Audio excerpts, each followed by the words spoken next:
Across the country, the numbers are turning red, and the headlines are only part of the story. Major American retailers are collapsing not from one crisis, but from years of quiet pressure, rising costs, shrinking customers, and a system that simply stopped working. What's unfolding now isn't a rumor. It's visible in every city: stores closing, early workers laid off, shelves left unfilled. These aren't isolated events. They're signals of a deeper fracture running through the economy that once powered small towns and suburban life. In this video, we'll take you through 7 retailers each, once trusted and familiar, now fighting to stay alive. You'll see how debt inflation and changing habits are pulling them apart, and what their downfall says about the new America taking shape right now. This isn't about fear, it's about facing what's real while there's still time to understand it. Number 1. Macy's. Macy's is on the verge of fallout, and there aren't many things we can do to change it. The company that once symbolized the American shopping dream is now quietly closing its doors one by one across the country. In early 2025, Macy's confirmed it will shut 66 stores as part of a broader plan to close about 150 by 2026. Executives call it a bold new chapter, but for millions of Americans, it feels more like an ending. For decades, Macy's wasn't just a department store, it was a cultural landmark. Families would drive into the city just to see its holiday windows. The Thanksgiving parade wasn't just a TV tradition, it was a ritual of optimism, a reminder that retail wasn't just about buying, it was about belonging. So how did things come to this point? Part of the answer lies in the malls themselves. The very ecosystem that made Macy's famous has collapsed. As foot traffic dwindled and suburban lifestyle shifted online, the company was left anchored to spaces that no longer drew crowds. By the time online retail truly exploded, Macy's had too much real estate and too little time to adapt. Then came the pricing wars. Competing with Amazon or discount chains meant slashing margins until loyalty had no meaning. The same red tags that once represented holiday deals became signs of desperation. Every sale became another cut into the brand's identity. Even efforts to modernize private labels, smaller store formats, online platforms arrived late and uneven. Macy's tried to reinvent itself as both luxury and discount at once. The result? A confusing identity caught between Nordstrom's refinement and Walmart's scale, serving everyone and satisfying no one. And yet what makes this story painful isn't the numbers, it's the memory. For older Americans, Macy's isn't a brand. It's a time capsule. It reminds them of when shopping was an experience, when clerks knew your name, and when the holidays carried a sense of wonder that couldn't be ordered with a click. Today, walking through a Macy's feels like visiting a museum of an economy that once worked. You'll still see the polished counters and the perfume displays, but the air feels thinner, as if the optimism has left the building. Employees do their best to smile, but they know the rhythm has changed. There's no crowd to serve, no buzz of anticipation, just background music echoing through too much empty space. To be fair, Macy's is still trying. The company says it's investing in go-forward stores, rebranding online operations, and leaning on Bloomingdale's and Bluemercury, its luxury siblings, to stabilize profits. But these are strategic moves in a landscape that no longer plays by the old rules. The truth is, Macy's didn't just lose customers. America changed around it. The middle class that once filled those aisles has thinner wallets, fewer free afternoons, and different dreams. The heartbeat of consumer optimism, the one that Macy's built its empire on, has shifted somewhere else. And maybe that's what makes this moment so unsettling. Macy's isn't just a store struggling to survive. It's a mirror showing us how quickly familiar things can fade when the world stops waiting for them. The star still shines, but it no longer leads the sky. And if even Macy's can fall, imagine what's happening to those who once tried to follow its path. Number 2. Walgreens. If Macy's decline feels nostalgic, the slow fading of a tradition, Walgreens' fall feels unsettlingly personal. This isn't about fashion or malls, this is about medicine. About trust, about the place millions of Americans once depended on for something as simple and as sacred as staying well. Walgreens is still open. The signs still glow late into the night, but behind that steady light, the foundation is crumbling. In a move that startled investors and employees alike, the company announced it would close roughly 500 stores this year, part of a larger plan to trim nearly 1,200 by 2027. The chain, long a fixture of American corners, was taken private in a $10 billion deal with Sycamore Partners, a last-ditch effort to stop the bleeding without the scrutiny of shareholders. But this isn't just another case of bad management or poor timing. Walgreens' illness runs deeper. For years, the company tried to be everywhere. It expanded into thousands of communities, opening stores so close to each other that the only real competition left was itself. Margins thinned. Rent rose. And then came the slow squeeze of the healthcare system, a storm of falling reimbursement rates, rising labor costs, and impossible quotas.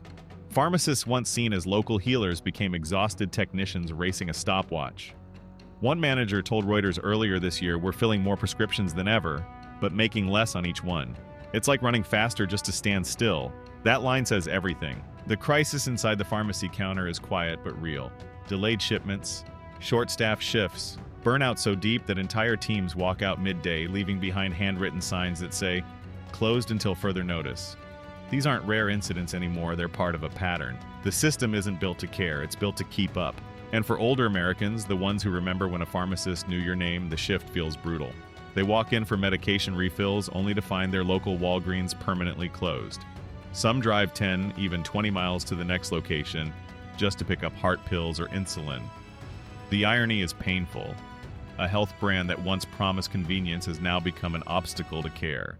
The corporate playbook sounds familiar: efficiency drives store consolidation, digital growth, modern retail experiences. But what it really means is this: fewer people behind the counter, fewer stores in small towns, and more distance between those who need medicine and those paid to deliver it. To be fair, Walgreens isn't collapsing overnight. It's restructuring, retreating, recalculating.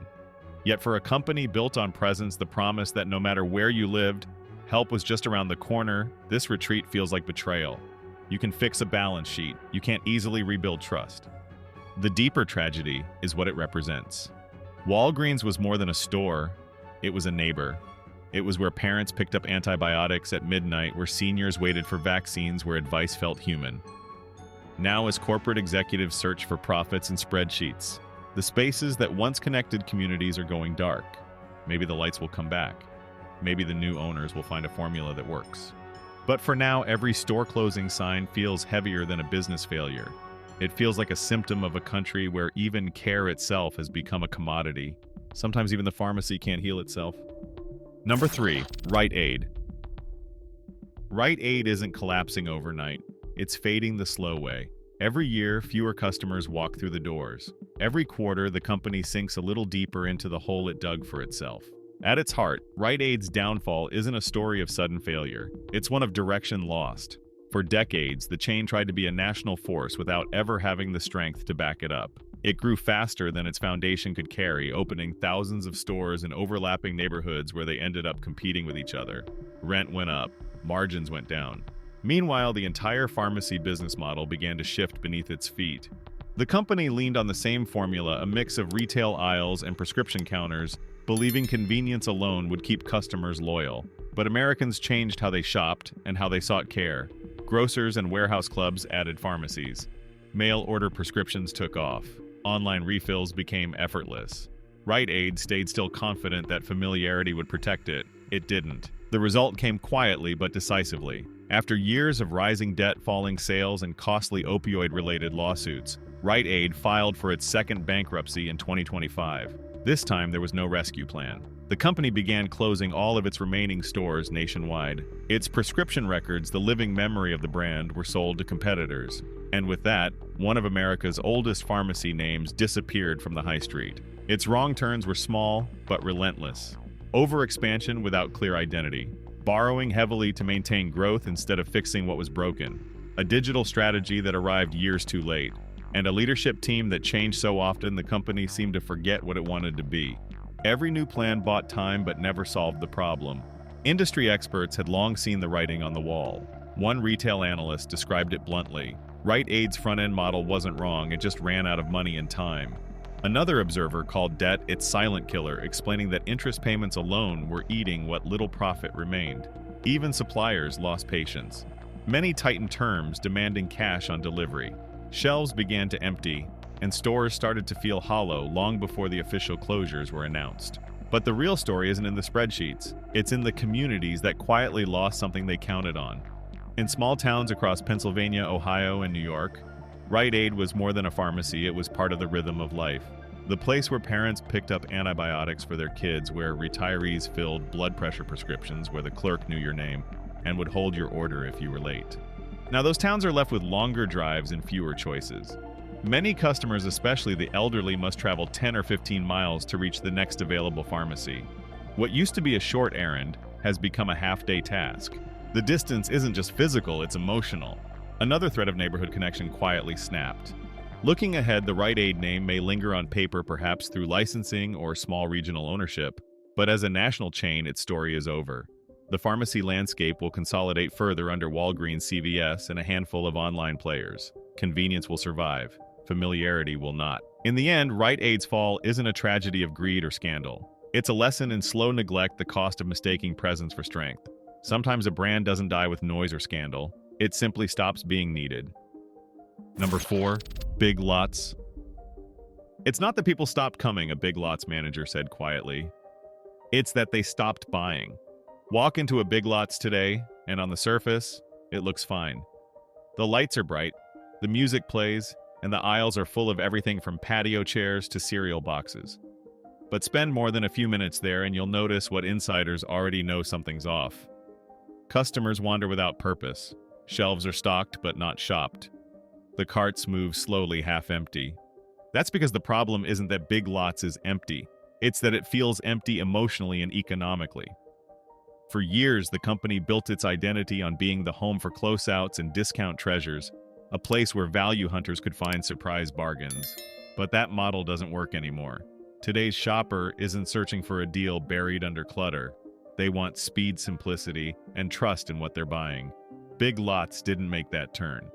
In a world where Target reinvented its aisles with color and Amazon redefined convenience, Big Lots stayed trapped in time. The stores looked like they did 10 or even 15 years ago. Orange signage, dense shelves, narrow aisles, and confusing layouts. The checkout lines are slow. The website loads slower. Customers feel it, and they leave. One longtime shopper in Ohio described it bluntly.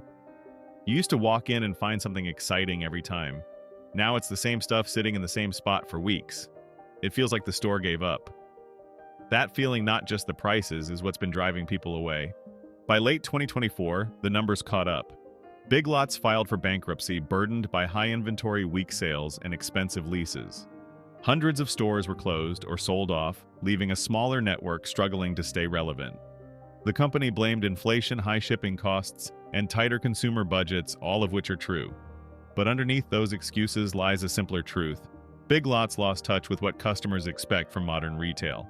The store's entire system is slow. Corporate decisions move through layers of management. Product sourcing depends on leftovers from bigger brands. Seasonal transitions take too long, leaving Christmas decorations out by Valentine's Day. And online, where most discount chains have found new life, Big Lots is barely present. Its e-commerce platform remains clunky with limited delivery zones and outdated product photos. Inside the company, employees know this. Many store workers talk about outdated scanners, frozen registers, and backrooms filled with unsorted pallets. We get new items, but by the time they're priced and displayed, customers have already bought it somewhere else, one employee said. We're always behind. There are efforts to change. New management under restructuring plans promises cleaner stores, better logistics, and updated technology. Some locations are experimenting with smaller layouts and curated inventory. But the challenge is not just operational, it's cultural. Big Lots has spent decades defining itself by cheapness, not convenience or quality. Changing that story will take more than a fresh coat of paint. Still, there's a small window left. Inflation has made even middle-income households cautious. Value shopping is back in fashion, and that gives Big Lots a narrow path forward if it can modernize without losing its affordability. But that window is closing fast. For now, Big Lots feels like a store caught between worlds, too familiar to be exciting, too outdated to be trusted. Customers still walk in, but fewer walk out with a purchase. The shelves are full, but the aisles are still. Number 5. Family Dollar. When did cheap stop meaning help? For decades, Family Dollar wasn't just a store, it was a safety net.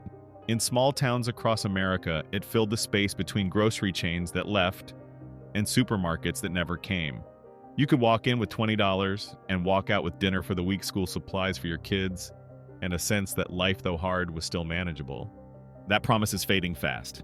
Step inside many Family Dollar locations today, and the first thing you notice isn't the low prices, it's the fatigue. The shelves are half-stocked, lights flicker, and the air smells faintly of dust and disinfectant. One cashier runs the entire store, scanning items, mopping spills, answering customer questions, and locking the door for her own lunch break. Boxes sit unopened in the aisles. The family in the name feels almost ironic now. For years, the company survived by being in places no one else wanted to serve. It was the store of last resort, the only place open within a 10-mile radius for many rural and low-income neighborhoods. But over time, that reliability turned into neglect. Corporate leadership pushed relentless expansion without investing in safety or upkeep. Rodent infestations, expired food, and even chemical hazards drew repeated citations. And when inflation hit, the thin profit margins that kept the doors open simply disappeared. By 2025, the chain's parent company had finally given up selling off Family Dollar after closing nearly 1,000 stores. The buyers promised renewal, cleaner aisles, and better management. Yet most of the surviving stores look much the same. Staff are stretched, thin shelves remain unevenly stocked, and customers have noticed. In Mississippi, a mother of three summed it up simply, "We don't shop here because we want to, we shop here because we have to." But even that's getting harder. Her local Family Dollar cut its hours and raised prices, slightly eroding the very purpose it once served. Across the country, the pattern repeats: longer drives, emptier shelves, higher costs, and communities losing the last affordable place they had. The chain's future depends on whether new owners can reverse years of structural decay. Analysts suggest that some stores might merge with larger discount brands, while others will close quietly. The low-cost model that once made Family Dollar indispensable now makes it fragile: too little margin for maintenance, too little staff for service. Even when corporate leadership promises reform, there's no simple fix for the erosion of trust. What comes next for towns that lose their Family Dollar? Some will see independent shops reappear, built by locals who understand their customers. Others will fall deeper into retail deserts, where the only options left are gas stations and payday lenders. But the lesson here isn't only about one chain's failure. It's about what happens when a society equates cheap with enough. For too long, communities were told that affordability was the same as accessibility, that as long as the doors stayed open, everything was fine. But a broken, understaffed store isn't access. It's abandonment dressed in fluorescent light. For viewers, the takeaway is simple but urgent: where you shop matters. Supporting small, responsible retailers, even at slightly higher prices, keeps real choice alive. When we demand better from the companies that promise affordability, we protect not just our wallets, but our neighborhoods. Cheap was supposed to mean reachable. Now it's a reminder of how far we've let our neighbors fall. Number 6. Dollar Tree. In this story, the problem isn't profit, it's pressure. By 2024, the average Dollar Tree store cost more to maintain than it earned in margins. Rent, insurance, shipping, wages, and credit card fees rose together like synchronized gears, grinding against the same thin line of revenue. The model that once made sense on paper, one price, one promise, was now colliding with arithmetic reality. For 3 decades, Dollar Tree had been built on simplicity. A single price point wasn't just a gimmick, it was a strategy. It reduced marketing, simplified shelf labels, and created instant trust with consumers who didn't want to calculate every item. But economics doesn't care about slogans. A $1 ceiling meant every new cost, from utilities to logistics, had to be absorbed, not passed on. Inflation made that impossible. Freight rates doubled. Minimum wages increased across several states. Energy bills spiked by double digits. Even the cost of plastic packaging went up. Each small rise ate into margins that were already measured in cents. By the time management lifted the ceiling to $1.25, the company wasn't buying time, it was admitting defeat. Then came the hidden costs that weren't on the receipts. Every transaction processed through a card terminal carried a fee. Every store required insurance, security, and cleaning. Even digital marketing, something Dollar Tree once ignored, became mandatory just to compete for visibility. A store that once survived on volume was now paying to be found online, paying to stay lit, paying to exist. The company's financials reflected that reality. In 2024, losses tied to theft and damage exceeded $2 billion. Operating margins hit their lowest level in the company's history. Executives announced the closure of over 1,000 Family Dollar stores and a strategic review of Dollar Tree's most expensive sites. It wasn't a crisis, it was a correction. Economically, the logic is simple: when fixed costs grow faster than variable profit, scale becomes a liability. Each store turns from an asset into a weight. The chain's strength, its size, becomes its constraint. In the past, Dollar Tree's scale lowered purchasing costs. Today, it amplifies exposure to rent, labor, and supply shocks. Inside those stores, the consequences aren't theoretical. Managers report electricity bills that rival daily revenue. District supervisors approve overtime one week and freeze hours the next. Staff learn to handle two jobs because the budget allows for one. "We used to worry about theft," one store lead said. "Now we worry about running out of tape." The collapse isn't emotional. It's mechanical, a slow tightening of costs until movement stops. And then in some towns, it already has. When one Dollar Tree location finally closed in Kansas, the last employee lingered after locking the door. He stood in the dim light surrounded by half-empty shelves and silent registers. The ceiling fan turned lazily above him, but there was nothing left to count, nothing to restock. He fumbled with his keys, unsure where to hang them. For years, this had been his routine stock scan, straight and repeat. Now there was no next task. Just silence and the faint hum of the freezer shutting down. He left the lights on for a moment before turning the switch. Out of habit, maybe. Out of disbelief. The $1 era didn't end with outrage or protest. It ended with math. Every cost once ignored: rent, freight, wages, electricity, marketing demanded payment at the same time. The cost of staying open had become higher than the value of being cheap. Number 7. Bed Bath & Beyond. Bed Bath & Beyond was never a luxury brand. It was built for everyone, for households that wanted comfort without pretense, quality without extravagance. For decades, it sat right in the center of American retail life, the middle ground between Walmart's necessity and Pottery Barn's indulgence. It was reliable, predictable, and proudly ordinary.